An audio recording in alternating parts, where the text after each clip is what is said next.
হুট করে হৃদরোগে আক্রান্ত হয়ে দেশের মানুষদের হতবাক করে দিয়েছিলেন জাতীয় দলের সাবেক অধিনায়ক তামিম ইকবাল। রীতিমতো মৃত্যুর দুয়ার থেকে তিনি যেন ফিরে এসেছেন। একজন স্পোর্টসম্যান হয়ে হঠাৎ করে হার্ট অ্যাটাকের বিষয়টি হজম হচ্ছে না কারোরই। এনজিওগ্রামে তামিমের হৃদযন্ত্রে 2টি ব্লক ধরা পড়ে। রিং বসানোর পর দূর হয় সেগুলো, এটি সবারই জানা। কিন্তু এটা কি জানা রয়েছে তামিমের যে ব্লক 2টি ধরা পড়েছে সেগুলো একদিনে হয়নি, এটি প্রকাশ্যে আসতে নিয়েছে লম্বা সময়। এখন প্রশ্ন আসতে পারে, ক্রিকেটারদের তো সবসময় ফিটনেস টেস্টের উপরই থাকা লাগে, একই সাথে মেনে চলতে হয় অনেক নিয়ম কানুনও। যেহেতু ক্রিকেটাররা ফিটনেস টেস্টের উপরই থাকেন, তাহলে প্রাথমিক অবস্থাতে কেন ধরা গেল না তামিমের হৃদরোগটি? এর প্রধান কারণ প্রথমত আমাদের দেশের টেস্টের সিস্টেমটি, আর সবচেয়ে বড় কারণটি হলো আমাদের দেশের খেলোয়াড়দের বডি স্ক্রিনিং এর নেই কোনো উপায়, যে কারণে খেলোয়াড়রা কোনো রোগী প্রাথমিক অবস্থায় ধরা পড়ে না। এই বডি স্ক্রিনিং বিষয়টা আসলে কি সেটি একটু খোলাসা করা যাক। সহজ ভাষায় এটি ফুল বডি চেকআপও বলা যেতে পারে। এই বডি স্ক্রিনিং এ খেলোয়াড়দের কিছু পরীক্ষা করানো হয়, আর এর মাধ্যমে যদি শারীরিক কোনো সমস্যা থাকে সেগুলো প্রাথমিক অবস্থাতেই ধরা পড়ে, আর সে অনুযায়ী নেওয়া হয় যথাযথ ব্যবস্থা। বিশ্বজুড়ে খেলোয়াড়দের বডি স্ক্রিনিং এর বিষয়টি নেওয়া হয় খুব গুরুত্ব সহকারে, কিন্তু বাংলাদেশে এখন অবধি পরিচিত হতে পারেনি সেই সংস্কৃতির সঙ্গে। বডি স্ক্রিনিং এর ধারণাটি এখনো আসেনি দেশে। এখানে একটি তথ্য জানিয়ে রাখা দরকার, ইউরোপিয়ান ফুটবলে প্রতি মৌসুমের আগে 2টি স্ক্রিনিং করানো হয় ফুটবলারদের। এর ভেতর একটি হলো সিপিইটি টেস্ট, অপরটি সিআরওয়াই টেস্ট। ক্রীড়া জগতে এই 2টি টেস্টই বহুল পরিচিত এবং কার্যকরী হিসেবে স্বীকৃত। এগুলো আসলে কি, এখন আসি সেই প্রসঙ্গে। সিপিইটি টেস্ট হলো কার্ডিয়াক পালমোনারি এক্সারসাইজ টেস্ট। এই টেস্টের মাধ্যমে একজন প্লেয়ারের হৃদযন্ত্র এবং ফুসফুসের ফিটনেস টেস্ট করা হয়। দেখা হয় একজন খেলোয়াড়ের হার্ট এবং ফুসফুস অক্সিজেন ও কার্বন ডাইঅক্সাইড কতটুকু যথাযথভাবে ব্যবহার করতে পারছে।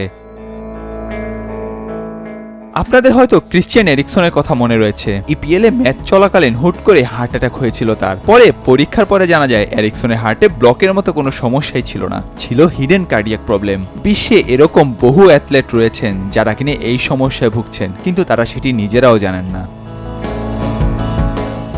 আর এই রোগ শনাক্ত করার জন্য করা হয় সিআরওয়াই টেস্ট, যার পুনরূপ কার্ডিয়াক রিস্ক ইন ইয়ং। কোনো খেলোয়াড় যদি হিডেন কার্ডিয়াকের সমস্যা থাকে সেটি সহজেই নির্ণয় করা যায় এর মাধ্যমে। এরিকসনের সেই ঘটনার পর থেকেই নড়ে চড়ে বসে ইউরোপিয়ান ফুটবলের নিয়ন্ত্রক সংস্থা, আর সে সময় থেকে লিগে সিপিইটি এবং সিআরওয়াই টেস্ট করানো বাধ্যতামূলক হয়ে দাঁড়ায় প্রতিটি ফুটবলারের জন্য।